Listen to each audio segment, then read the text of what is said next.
How about that? What a beautiful name. Now, what kind of name is Natalina? It has several nationalities, but I'm not any of them. I'm very English. So there you go. All right. We had seven countries together, and we come up with an extra few syllables. So tell me how I can help you. Sure. So I had some major medical problems over the last 2.5 years, and my mom helped me through them. Laundry and grocery shopping. She did some cooking and that kind of stuff, and things went, got better, got worse. I'm doing much better now. So I do notice that now that I'm getting so much better, that there's like the codependency there, or maybe dependency. And so I'm doing my best to try and to separate okay, I can do my laundry now. I'm trying little bits because it can overwhelm my body very easily. I'm doing well. It's just I'm seeing the codependency in our relationship that was even there in the past.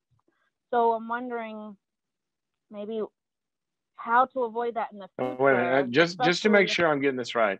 Just to make sure I'm understanding this right. You had a severe illness. Your mom was helping you out. You're getting better now to where you can take more of those responsibilities back, right? Correct.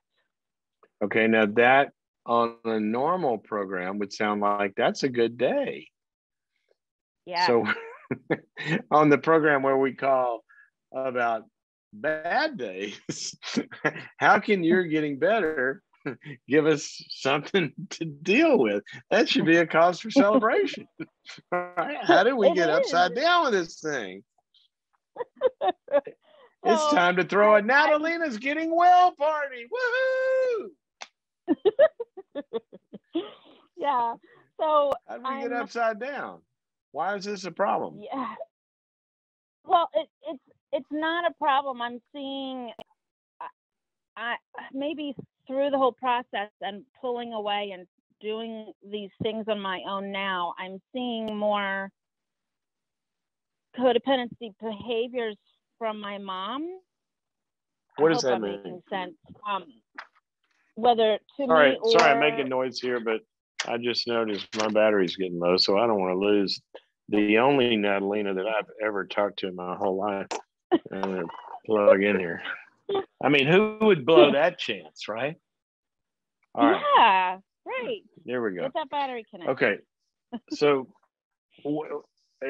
back to where we were. Now you're getting better, but why is this a problem? You're noticing something, you started to say.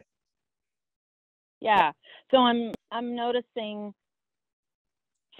some behaviors with my mom that they might have been, I think they were probably there for a while. I just think that I'm finally able to pull away, that I'm starting to see maybe it's more of a dependency. That's I'm a little confused about the two, but what behaviors are we talking about? Who's dependent on who? My mom on me, but also me on her, because I am very isolated, and I got very isolated, with this illness, and COVID doesn't help. With communication, and okay, just not having. So these are great descriptives. Let's get to some specifics. So you're talking about dependent or codependent behavior and communication, but give me a problem. What's the problem you're trying to solve in a specific example? Like trying to break away and have my own life and not spending so much time. Okay, again, hold on a second. Again, that's a descriptor. What does that look like? Give me an example. Like, mom's been taking care of me, but I say, hey, mom, I'm going out with my friends for a night, and mom throws a temper tantrum. Give me an example. Oh. I need how does this problem manifest itself? There's also, I feel guilty if I don't go over and see her. That'll do it. Yeah. Now, does mom join you in that party? Does she have a role to play in that game of helping you to feel guilty? I would say only if I haven't seen her in a while. Like the and last how time does she? How does she express that? Yeah. I don't remember the exact words, but it was kind of like, well, hi, how are you? It's been a while, Well, yeah, I was doing other things, Well, okay, I was doing other things. Problem solved or not? Problem solved. It was for the time being. It was for the time being, yeah. Okay. Well, let me give you a couple of things to think about. I don't think you have a post-illness baseline read yet on how much of this fuzzy feeling of when am I letting mom down and when am I not, and how much more should I be doing and how much should I be not. Since the roles are changing here, what we need is you need a little bit of a reset to a new baseline. Because when you were ill and couldn't do anything, there was a lot of enmeshment, and that's normal and good in an extreme caretaking situation. Now, once we get out of that, then we got to set a new baseline of what's really happening here. So what I would want you, I don't think you figured out how much of this is stuff I'm feeling from my guilt messages inside of my own head versus, or in addition to, could be versus or in addition to, mom is actually feeling abandoned by me and giving me guilt messages and not clearly talking about that. So how much is coming from me? How much is coming from her? I would like for you to kind of chart that for a while. And then what you might find is, I was feeling a lot of guilt and I went over there the next day. Mom was fine. See, some of this is coming from your own head. Some of it may not be. But I want you to find out, because then if you find out where it's coming from, if it's in your head, you can do the internal work to, tell yourself, okay, I feel that way. It's not true. I'm going to keep going in my own life. Mom's fine, all that kind of stuff. Maybe get a friend to help, process that with you. But if it's on the other side, then I would take the next step and I would sit down. It sounds like your she's a pretty reasonable lady. Yes. When Sounds it's done like her it. way, yeah. Oh, we were doing great till you said that. Ooh, you got me. Right as I was going out the door here, and we're right at the end of the show. Mom's great. Oh, unless she doesn't get exactly what she wants, come back. What does that mean? As long as you do it in her way.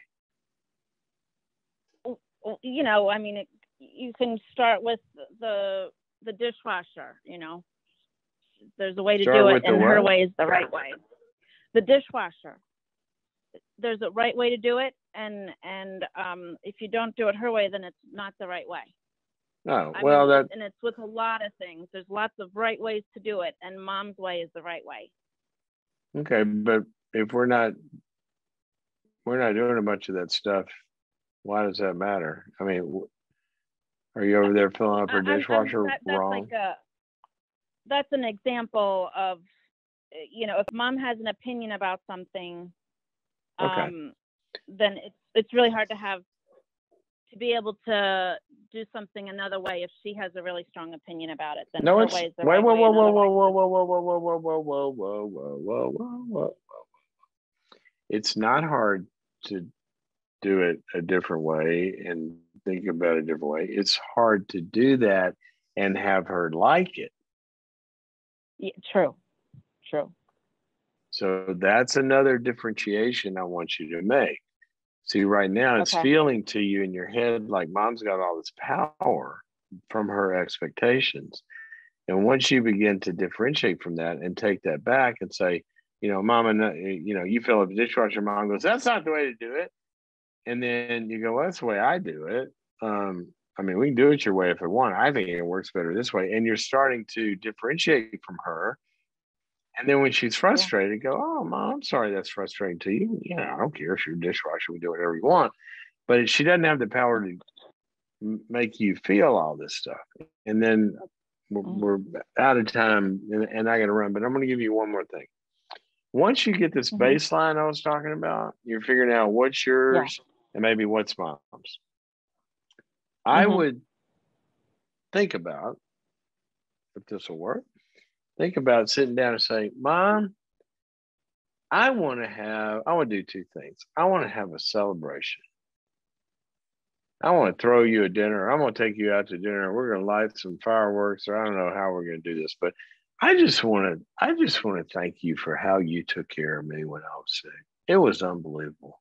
I'd have never made it without you. And I just want to celebrate that. Tell me where you want to go out and celebrate that, because I want to thank you. And so I would start there. And then I would say, and then the second thing I want to do, Mom, is now we're in a different phase. I mean, you've nursed me back to health, right? So now you created this monster that's going to be, I got stuff I got to do in my own life. And, we're not going to be together as much. And so let's kind of talk about what phase 2 looks like.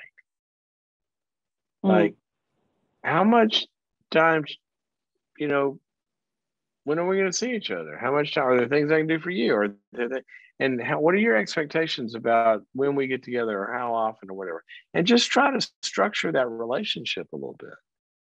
And then that'll clarify. And I want to have that conversation. Say, Mom, I don't want you over here feeling like you're by yourself all the time. And I can't come over all the time. So somewhere I got to find out, what do you need and how can I meet that? But still, I'm going to be going and pursuing some other things here, but I don't want you to feel abandoned. So let's talk about that and then have that conversation. I like it. All right. You like it. Thank you. Well, I hope your mom likes it. All right. Well, thank you for your call, and we want to hear back from you. Tell me how that goes.